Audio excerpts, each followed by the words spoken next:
আসসালামু আলাইকুম, সবাই কেমন আছেন? আশা করি সকলে ভালো আছেন। আমিও ভালো আছি প্রতিদিনের মতো।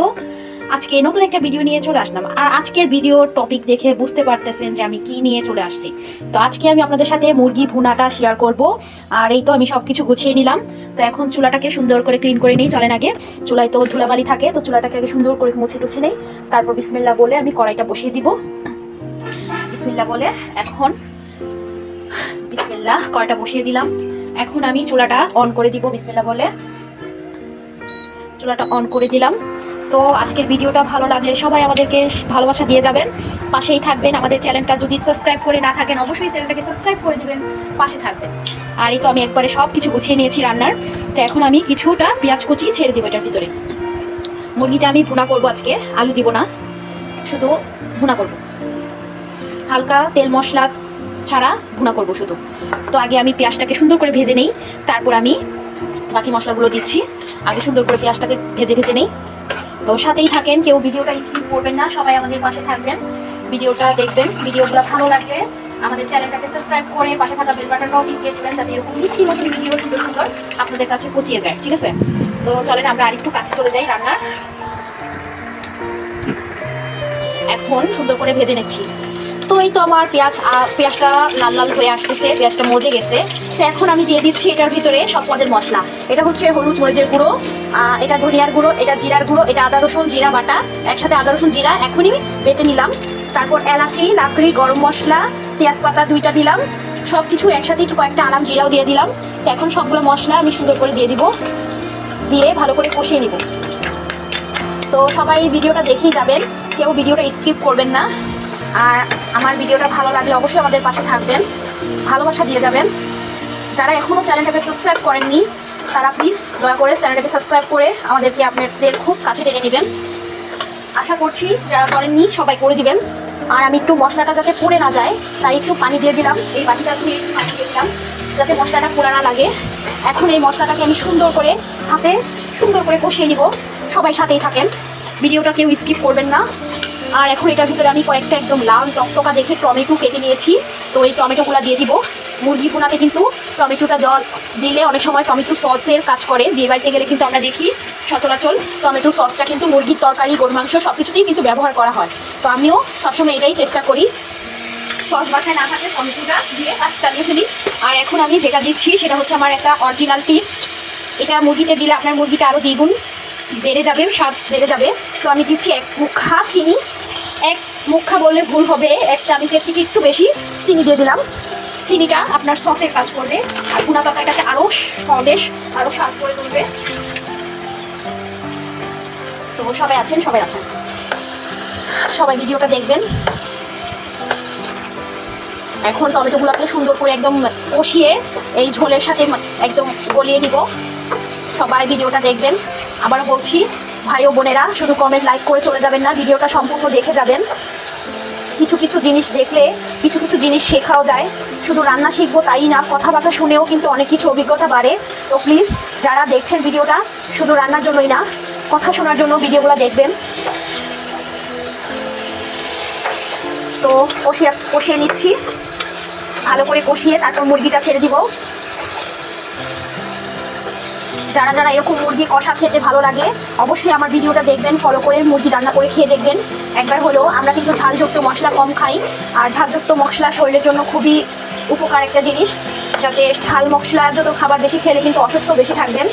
তো এখন থেকে চেষ্টা করবেন, অল্প বয়স হোক বা বেশি বয়স হোক, ঝাল মশলাযুক্ত খাবার বেশি খাওয়ার চেষ্টা করবেন না, কমিয়ে খাবেন, সুস্থ থাকবেন বেশি দিন। ডাক্তারের কাছে কয়েকদিন পর পরই দৌড়ানো লাগবে না।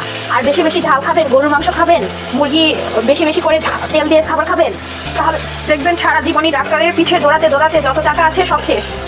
বুঝছেন? কথাটা মাইন্ডে নিয়েন না, দুষ্টমি করলাম। আচ্ছা যাই হোক না কেন, এখন আমরা রান্নায় ফিরে আসি। তো এখন এই তো আমার সুন্দর করে মুরগিটা কষিয়ে নিচ্ছি। তো কষাতে কষাতে এখন আমি কি করব, আমার মুরগিগুলোকে একটা একটা করে দিয়ে দিব, একটা একটা করে সুন্দর করে পানিগুলো চিপে চিপে সুন্দর করে দিয়ে দিচ্ছি। এই তো সুন্দর করে চিপে চিপে দিয়ে দিচ্ছি। এক্সট্রা পানিটা যাতে এখন না দেওয়া হয়, এটা পরে দিব, আগে ভালো করে কষিয়ে নিই তারপর দিব। তো যারা ফার্মের মুরগি খান না তারা অবশ্যই আমার এই টিপসটা ফলো করে এভাবে রান্না করে খেয়ে দেখবেন। অবশ্যই আপনি ফার্মের মুরগি ফ্রেন্ড হয়ে যাবেন, আর ফার্মের মুরগি দিয়েই আপনি 2-4 প্লেট ভাত খেয়ে নিতে পারবেন। অনেকে কিন্তু ফার্মের মুরগির গ্রানটা সহ্য করতে পারে না, খেতেও পারে না। তো যারা খেতে পারেন না, যারা সহ্য করতে পারেন না, তারা আমার এই ভিডিওটা দেখবেন, দেখে অবশ্যই এই রান্নাটা ট্রাই করে দেখবেন বাসায়। এই রান্নাটা ট্রাই করে দেখবেন, অবশ্যই আপনাদের কাছে ভালো লাগবে, আমি কথা দিচ্ছি। আমিও কিন্তু আগে ফার্মের মুরগি তেমন একটা খেতাম না, কিন্তু আল্লাহর রহমতে এখন ফার্মের মুরগি ফ্রেন্ড। ফার্মের মুরগি না হলে তো বাচ্চারাও ভালো লাগে না। দেশি মুরগিতে মাংস কম, বাচ্চারা দেশি মুরগি এনে দিলে বলে কি মাংস কম, আর ফার্মের মুরগিতে নাকি পর্যাপ্ত পরিমাণ মাংস আছে, এই কারণে ফার্মের মুরগিটা নরম হয়, খেয়েও বাচ্চারা শান্তি পায়। এখন এই মাংসটা আমি কষানের উপরেই শুধু রান্না করবো। এই যে বেশি করে তেল দিয়েছি, এই কষানের উপরেই মাংসটা রান্না হবে। আমি কিন্তু এখন পানি অ্যাড করবো না, একদম কষাতে কষাতেই মাংসটাকে অর্ধেক রান্না করে নেব। তো যারা যারা ভিডিওটা দেখছেন অবশ্যই একটা লাইক করে দিবেন, কমেন্ট বক্সে জানিয়ে যাবেন আমার ভিডিওটা কেমন হলো। এখন ভালো করে নাড়াচাড়া করে একবারে মুরগির গার সাথে মশলাগুলো মাখিয়ে নিব সুন্দর করে। দেখেন আমি কিন্তু বেশি মশলা দিইনি, একদমই হালকা মশলা। এই হালকা মশলাই রান্না করবেন, আপনার খেতেও ভালো লাগবে। তরকারি দিয়ে আপনি ডাল টাল কিছুই নেবেন না, এই মুরগি দিয়ে আপনার খাওয়া হয়ে যাবে, ঠিক আছে। আর যদি বেশি মশলার খাবার খান, ওটা কিন্তু আপনার বুকেও জ্বালা পোড়া করবে, যে কোনো একটু সমস্যা হতেই পারে। মশলা জাতীয় খাবার ডাক্তারে একদমই না করতেছে খেতে। আমি একদমই কম মশলা খাই, শুধু আমার হাজব্যান্ডের কারণে, না হলে বেশি মশলাই খাইতাম। আমি আবার বেশি ঝাল খাই প্রচুর। তো যাই হোক না কেন, মাংসটা এখন সুন্দর করে মাখিয়ে দিলাম মশলার গায়ের সাথে। তো এখন আমি এই মাংসটাকে সুন্দর করে ঢেকে দিব। মাংসটা সুন্দর করে কষানো হোক, আসছি কিছুক্ষণ পরে ফিরে। তো মুরগিটা তো কষানো হলো, তো এখন আর একটু নাড়াচাড়া করে দিব। সবাই সাথেই থাকো, ভিডিওটা স্কিপ করবে না। এই তো দেখো আমার মুরগির ফাইনাল লুকটা দেখো, কত সুন্দর এসেছে কালারটা। সবাইকে অনুরোধ করছি, যারা বেশি বয়স হয়েছে, যাদের কম বয়স, তারাও বেশি ঝাল খাবা না। ঝালযুক্ত মশলা তোমাদের শরীরের জন্য খুবই ক্ষতিকর। আজকে খাবা, আজকে তোমার শরীরে বিঁধবে না। যখন তোমার আস্তে আস্তে ধীরে ধীরে বয়স বাড়বে, সে সময় তুমি বুঝবে তোমার শরীরের জন্য কতটা ক্ষতিকর। এই তো আমার মুরগি হয়ে আসতেছে। আমি এখন এটার ভিতরে বলতেছি একটু আলু অ্যাড করব নাকি চিন্তা করতেছি। থাক, আজকে আর আলু দিব না, আজকে এভাবেই রান্না করি। কাঁচামরিচ দিয়ে দিচ্ছি এখন। কাঁচামরিচ দিয়ে এখন মাংস আমার হয়ে গেছে। এখন আরেকটু তেল উঠিয়ে তারপর নামিয়ে নিব। হয়ে গেল আমার ফার্স্ট ক্লাস মুরগির মাংস রান্না করা। এই তো আরেকটু তেল উঠুক, তারপর আমি মুরগিটা নামিয়ে নিব। সবাই সাথেই থাকো, ভিডিওটা কেউ স্কিপ করবে না। একটু তেল উঠলেই আমি নামিয়ে তারপর পরিবেশন করব। তারাও তো মাশাল্লাহ আমার মুরগি তো হয়ে গেল। দেখো আমার মুরগির কালারটা কত সুন্দর হয়েছে, আর মাশাল্লাহ দেখো কত সুন্দর তেল উঠেছে। তোমরা কি দেখতে পাচ্ছ? তো এখন আমি মুরগিটাকে পরিবেশন করে নিব। তোমরা সবাই সাথেই থাকো, ভিডিওটা ভালো লাগলে সবাই লাইক কমেন্ট শেয়ার করে দিবা।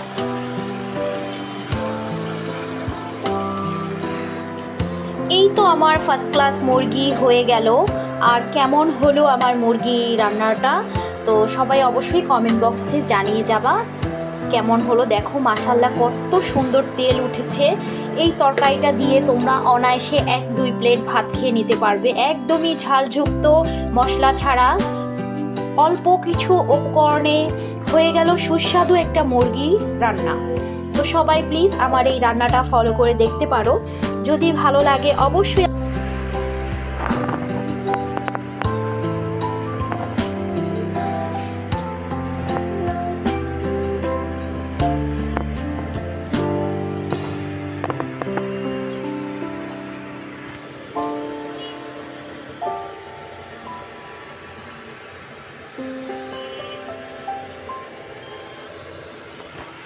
আমাকে ভালোবাসা দিয়ে যাবা, আমার চ্যানেলটাকে সাবস্ক্রাইব করে রাখবা, লাইক কমেন্ট শেয়ার করে দিবা। তো আজকের মতো এখান থেকেই বিদায় নিচ্ছি। সবাই ভালো থাকো, সুস্থ থাকো, আমাদের সাথেই থাকো।